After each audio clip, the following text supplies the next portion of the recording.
Hello， 大家好，又係我安格斯。應該係大約2年前呢，本人呢曾帶住肥妞呢就自駕去到雲南旅遊嘅。旅程雖然辛苦啦，但係總算呢都係帶住我隻愛犬呢去到接近2000公里外遠嘅地方打卡啦。咁之後2年因為工作繁忙同埋屋企有事呢，都冇計劃遠遊嘅，就變成咗喺廣東省裏面嘅近距離短線旅遊。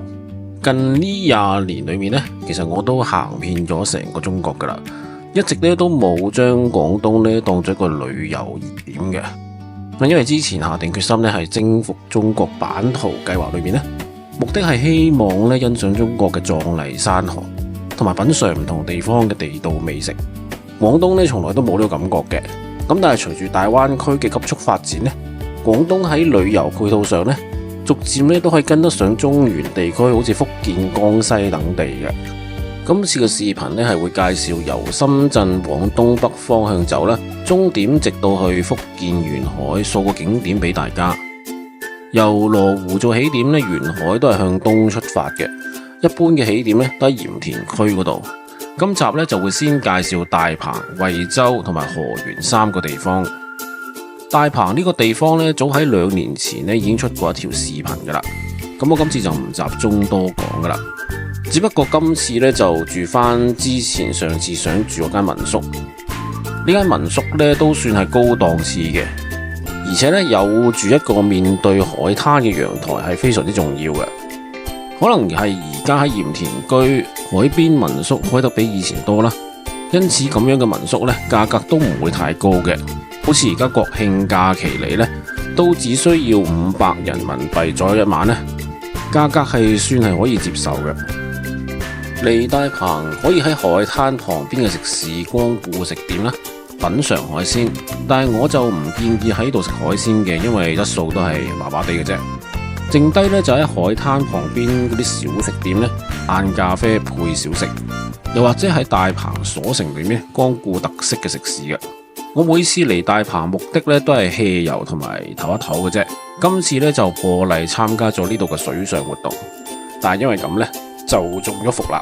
呢次咧就以人均100蚊人民幣左右咧坐小艇去到對岸一個荒島，島上咧就周圍都破破爛爛啦，只有一個沙灘嘅啫。如果真係要喺沙灘玩沙游水咧，留喺較場尾嗰邊已經足夠噶啦，冇必要嚟呢度噶。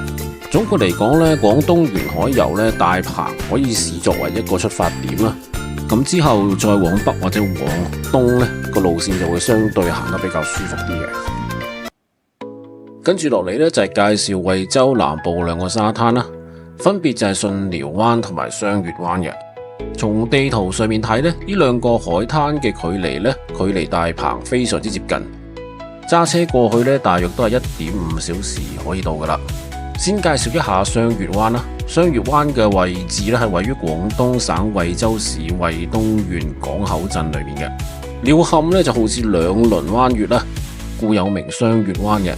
雙月灣咧由大亞灣畔同埋紅海灣畔2個半月形灣畔組成，包括沙灘南部嘅惠東港口、海龜自然保護區、大星山炮台、小星山戰鬥烈士紀念碑等景點。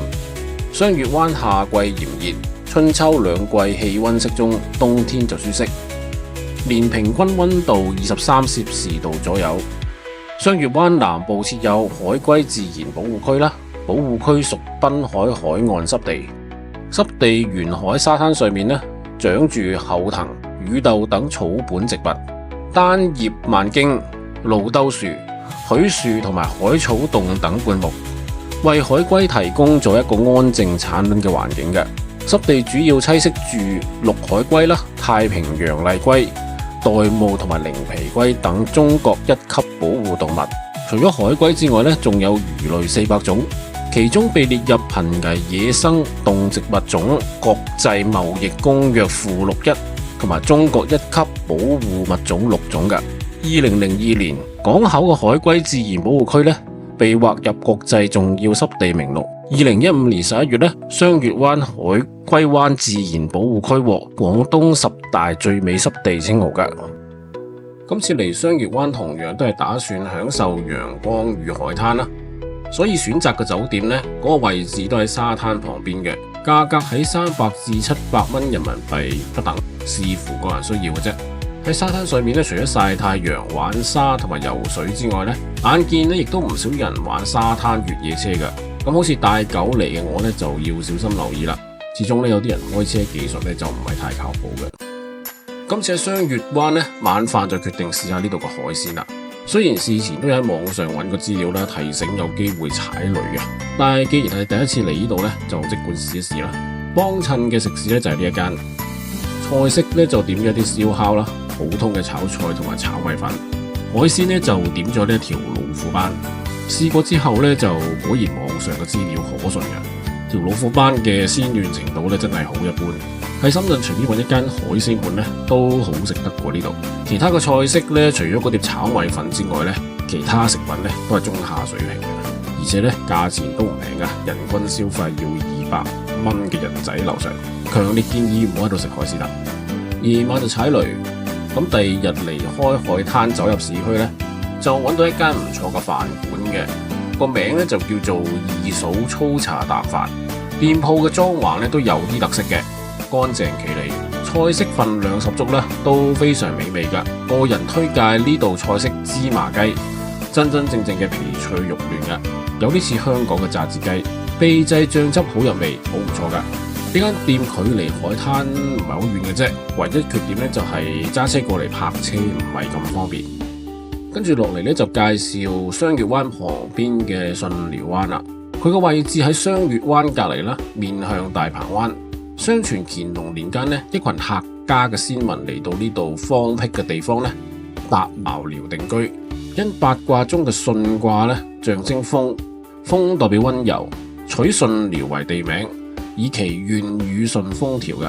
順寮灣以水其清、沙其白、石其美而著稱，係客家人嘅根據地，文化底蘊深厚，儒家、疍家、客家文化都喺呢度交融嘅，形成咗獨特嘅地方特色嘅漁歌文化啦、媽祖文化等民族。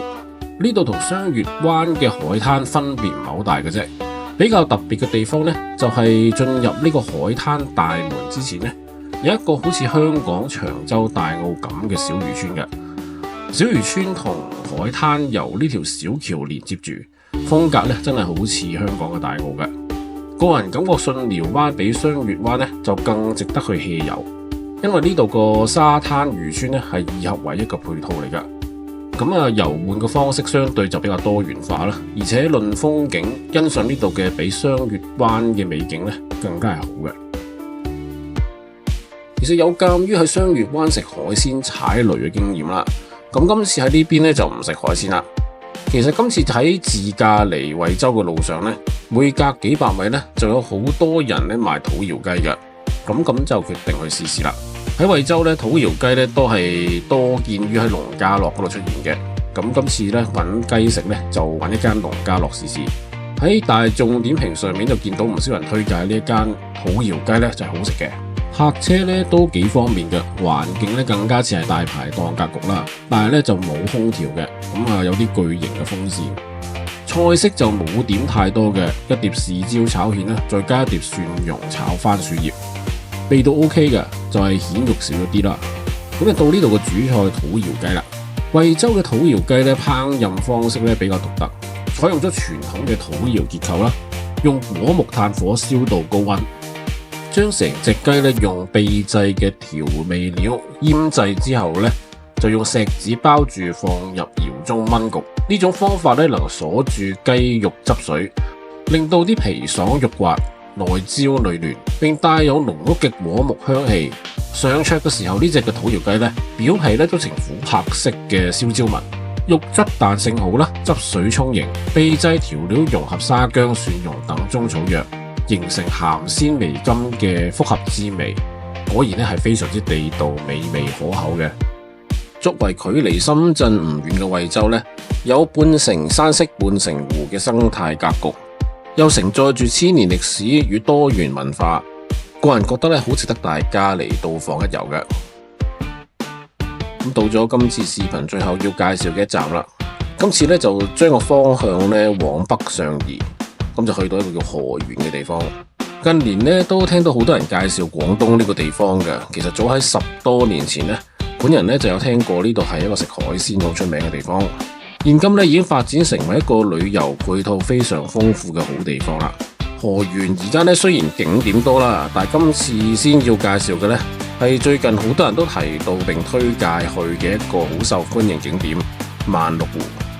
原本嘅景點咧只係4A 級嘅啫，但係自2024年12月咧，被中華人民共和國文化和旅遊部確定為國家5A 級嘅旅遊景區嘅，可以睇得出咧呢個旅遊配套咧發展得非常之好。就好似到咗碼頭之後咧，停車場、食肆、售票處等配套咧都非常之齊全嘅。只係遊湖嘅船票價格不菲啦，而且我哋係帶住肥妞一齊嚟嘅，所以咧就冇坐呢個常規嘅遊船出海，轉而咧打算去揾一間咧喺湖邊嘅海鮮店食晏嘅。呢間飯店個名咧叫做漁人河鮮坊，門面同裝修咧都唔高檔嘅。但係一啲似樣嘅格調包廂咧都係有嘅，重要嘅係咧面對湖景，喺呢度用餐咧景觀一流嘅。菜式咧就點咗啲青菜啦，同埋炒豬肚。青菜普普通通啦，炒豬肚咧就炒得非常之入味，而且好爽滑嘅。既然喺湖嘅側邊啦，目的當然係想試下呢度嘅河鮮係咪好好味啦。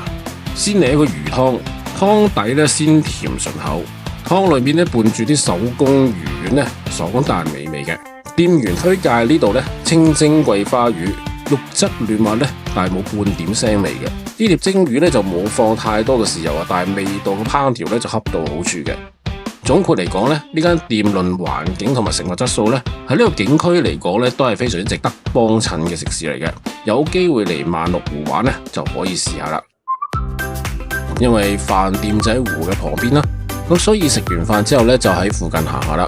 偶然發現咧，原來呢度咧係以前當地漁村舊嘅碼頭位置嚟嘅。打探之下咧，只需要每人150蚊人民幣咧，就可以租船出海噶啦。雖然咧唔係正式嘅碼頭遊湖船啦，但係優勝之處咧就係俾我哋帶埋我哋隻愛犬肥妞上船。咁我哋咧就坐呢隻小艇遊湖啦。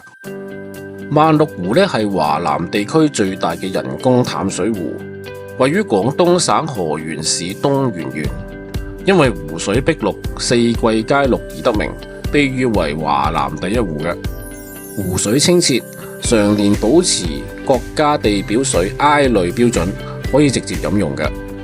湖中有360多個綠色島嶼，湖面最寬嘅地方咧有12公里，最深處咧達80米嘅。主要景點包括龍鳳島啦、水月灣、客家風情館等。喺啱啱正式嘅碼頭遊船嘅遊覽呢，係體驗萬綠湖風光最佳嘅方式嚟㗎。成人嘅票價呢係175蚊。景區周邊呢有萬綠湖谷道掛區啦、文化長廊等休閒場所。萬綠湖呢唔單止係重要嘅生態屏障同埋飲用水源地啦，同時亦都係粵港澳大灣區重要嘅生態明珠嚟嘅。湖上面咧有無數嘅島心湖，我哋喺其中一個島登陸啦。喺嗰度嘅鄰居咧，大部分都係呢度湖嘅村民嚟嘅。村民咧大都熱情好客，但係肥妞顯然咧就唔受呢度嘅狗村民歡迎啦。一般登島嘅活動咧都可以租用呢度嘅水上電單車啦，進行水上活動，又或者喺度咧向村民租用燒烤用品同埋食品。喺湖中進行燒烤、飲酒等活動咧，可以話係十分之寫意休閒嘅。咁今次介紹廣東沿海3個景區咧，大致咁多噶啦。下一集咧係會繼續向東北方向走，介紹廣東沿海嘅景區，終點咧係直達福建嘅。有興趣嘅朋友咧就留意之後嘅視頻啦。多謝晒。